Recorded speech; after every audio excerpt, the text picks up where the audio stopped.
Hey guys, so it's about 9:50 in the morning on May 3rd, and this video is just to wrap up my final thoughts on April CampNaNo 2018.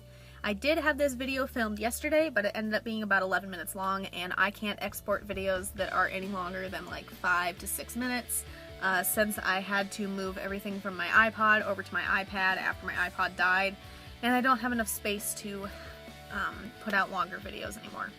So, I will try to record this video without it being too long so that way I can actually upload it. Let's see if we can do that. So, as a general final thought on April CampNaNo, things did not go the way that I wanted them to. I didn't meet quite as many goals as I wanted to. I wanted to have all of the book edits done, and I wanted to finish at least 2, if not 3 of the books that I was working on. I did manage to finish The Cook, but I was also hoping to wrap up Mammoth, which I started in November, maybe? I think? I don't know. Don't quote me on that. I started it at some point. And I was hoping to wrap up Macabre Red, but neither of those happened. I was also even hoping to wrap up The Hosting Game, but I hate that book, so that didn't happen. But even though I didn't meet those goals, I still met the 50,000 word goal on both the written and the edited CampNaNo, and it was very, very stressful to get there on both counts. It was very stressful to continue once I did reach that point. There were several times where I felt incredibly discouraged and like there was no way in hell I would ever be able to get there, which normally isn't something I feel with the CampNaNos. I remember my very first NaNoWriMo, and that was the way I felt the whole time there. I was like, there's no way that I will ever meet the 50K goal. And it was incredibly stressful. I was in school back then. I was working on a book in between schoolwork. But I do recall that being incredibly difficult back then. And yeah, writing and editing and preparing all that stuff is still incredibly stressful for me.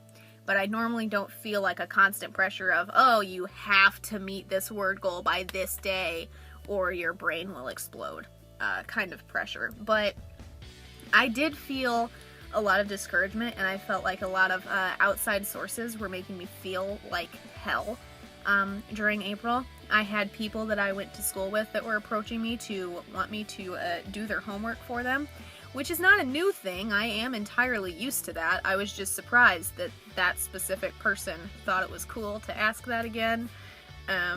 It's not, by the way.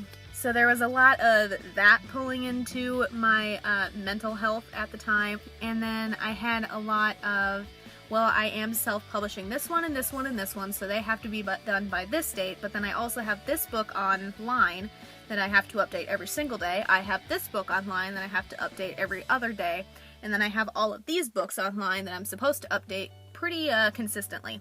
And balancing the worlds of online writing and self-publishing and the editing and writing and researching and note-taking that goes in between all of that was difficult. I would like to say that I had days where I was sleeping like 20 minutes a day.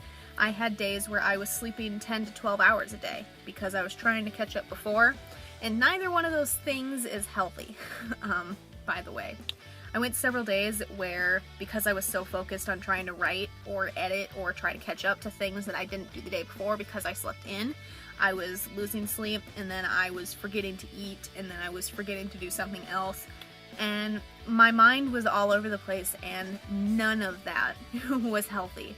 So when you're stuck in a goal that you think you do have to meet right then and there, you do have to realize when that goal is taking an effect on your mental and your physical health, and that's when you need to take a step back and you need to take a break and reassess.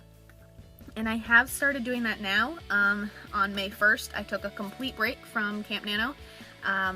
Since it was over, I stopped writing, I stopped editing, I did absolutely nothing on May 1st, and I felt damn good about it, first of all. And even now, I'm just slowly easing my way back into it, and that's okay. I feel better now. I've eaten breakfast 2 days in a row, which normally doesn't happen, and I am sleeping at more appropriate times. Not as like I'm going to bed at 10 p.m. or 11 p.m. like a normal person should be, more like I'm not sleeping 20 minutes a day or 12 hours a day to make up for the 20-minute day beforehand. Things are falling back into a pattern of I'm getting at least 6 hours of sleep, even the days that my jaw's really messed up. And things are slowly falling back into a pattern of at least this is healthy. So, was April CampNaNo great? No. Did I meet at least a few of my goals? Yes. Am I still happy that I did it? Yes. And will I do the next CampNaNo? Also yes. Next time I will not set as many goals, and next time I will know when the hell to take a break, to say the least. So that is all I have. I hope that this video is short enough to still export, and if not, I will re-record it again. But hopefully it is, and I will see you guys soon for a work in progress video, or a Jamal Pittman video, or a making covers, or a designing book objects, something. I will see you again before June, where I will be doing the prep month for July CampNaNo.